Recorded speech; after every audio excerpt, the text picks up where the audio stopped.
In this episode, we're sending a hover base to the moon. As you can see the way I've built it, I built a frame, I also extended the frame up slightly to give it a bit of structure, and then adding a load of fuel tanks and some base parts on the top from the, I can't remember the mod, by the way, the Kerbal base mod, and then trying to balance out the thrusters. This was a bit harder than I thought, and as you'll see later on in the video, a lot harder to do on the moon itself. There's also some thrusters at the back to propel it forward. And you probably look at the base and you can see that there are two huge rocket engines on the side. That is to land the bloody thing. And yes, trying to work out the delta V and trying to get this all balanced was one of the hardest challenges I've done quite a while. Basically because you're trying to balance the thrust of the rocket to the center of mass. And that's not easy. Not in any sense, and that's why most of my rockets are rockets, because their center of mass is down the middle of the rocket, and they're so much easier to deal with. But this was a pain in the ass, but it was quite fun. I enjoy doing engineering challenges such as this. I'm not sure what I'm going to do next. I'm doing this more for fun rather than trying to build up my mining base on the moon. I think that is the reason why this is more of a talking episode, except for the beginning and a bit at the end. Probably do a bit more cinematic stuff, sort of.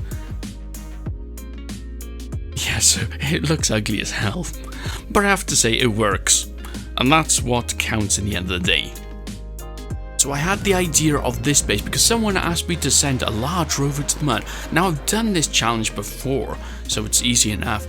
But I have not done one thing, I don't know if anyone's done it actually, is a hovering base that'll take you across the surface of any planet. This originally was going to be sort of like a little buggy which would sort of like hover and then travel fast across the surface. I probably will get to that. However, I decided why not go a little step further. And here we have one of the elite Kerbal. That Kerbal is in fact Anthony Kerman. Someone asked me to add him, so yeah, why not? I will add you Kerbals, but don't expect to be sent where you asked to be. We've also on this mission got Silver Warrior and Kerman, and we've also got Grabo Kerman. Grabo Kerman is a generic one from the stock game, so that they didn't ask to be added.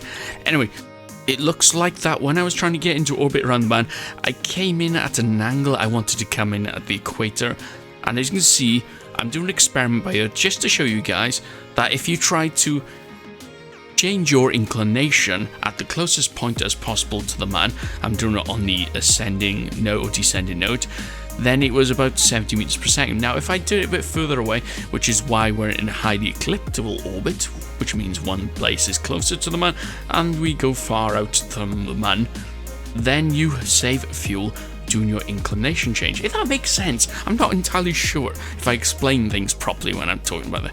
So I decided to show you guys, and there you have it. Create your node as far away from the planet as possible. If you're going to go in orbit around another planet and you're not on the equator orbit, which you want to have on some points, then adjust it at the furthest point. Go into highly elliptical orbit. Not ecliptical, because that's something totally different instead. Okay, so now we're coming in for the landing. This is the hardest part, mainly because I don't think the engines on the sides were balanced properly because of some mistakes. So anyway, let's get Anthony Kerman on the way, and hopefully we'll land it properly.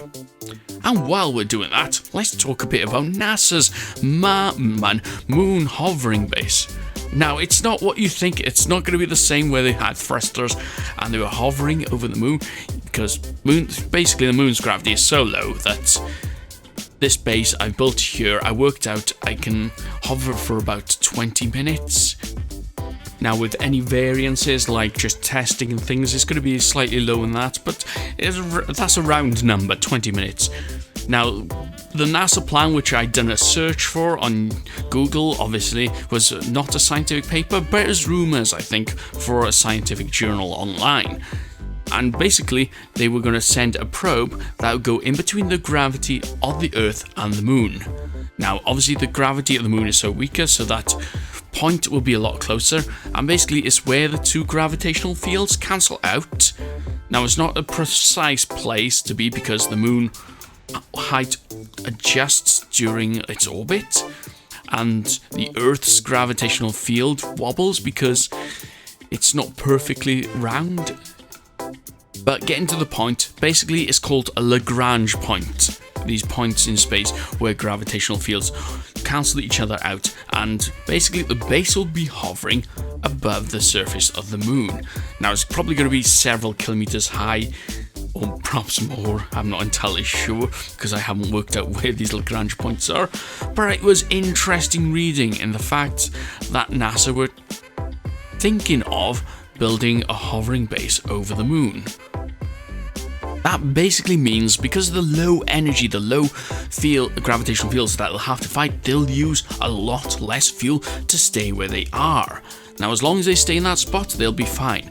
Whether they can get out to that spot without using a lot of fuel, well, that's another story altogether. I'm not entirely sure.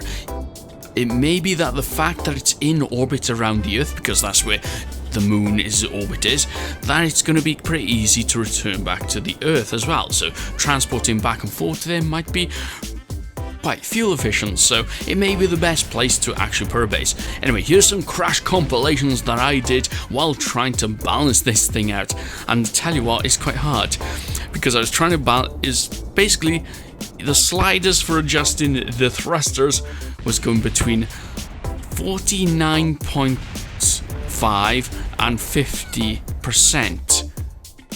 Now, if I adjust it one way, the front end would flip up slowly, and if I adjust it the other way, the back end would flip up slowly. So I chose the best of the both, and then proceeded cautiously across the surface of the man. Okay, last crash compilation, and here we have it.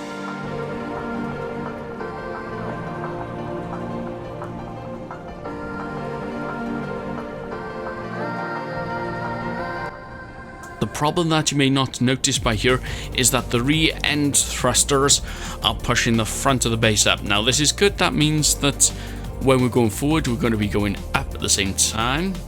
However, with the lack of RCS thrusters on this, I found it hard to keep this thing going straight. So too much thrusting and you'll flip over and you'll be heading back down to the surface of the man.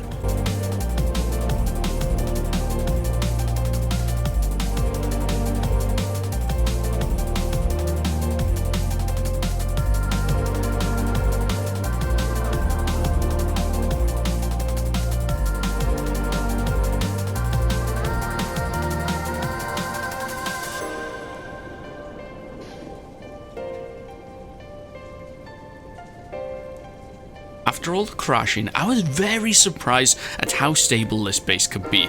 As long as you kept your hands on the keyboard, you were fine.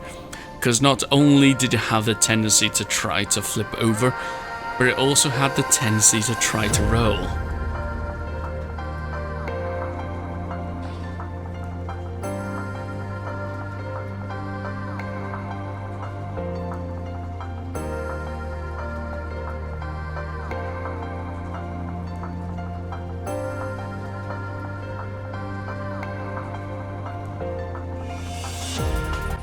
Now it's time to attempt a landing. Oh dear.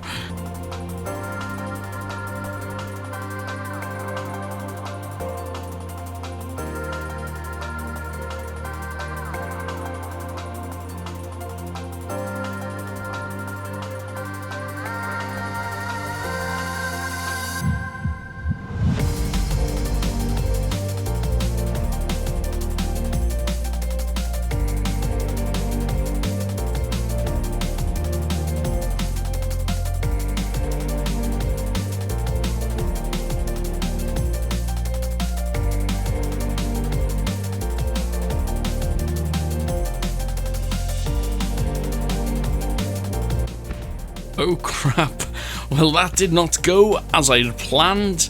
As you can see, some of the Kerbal survived. I think Anthony bit mundust, so yes, all in all, not too shabby. With a bit of better control, I think we would have landed that quite safely. Anyway, thumbs up if you enjoyed. Let me know what I should do next, but be mindful that I may not do that. So anyway, I'm Orbital, trust me, I'm an engineer.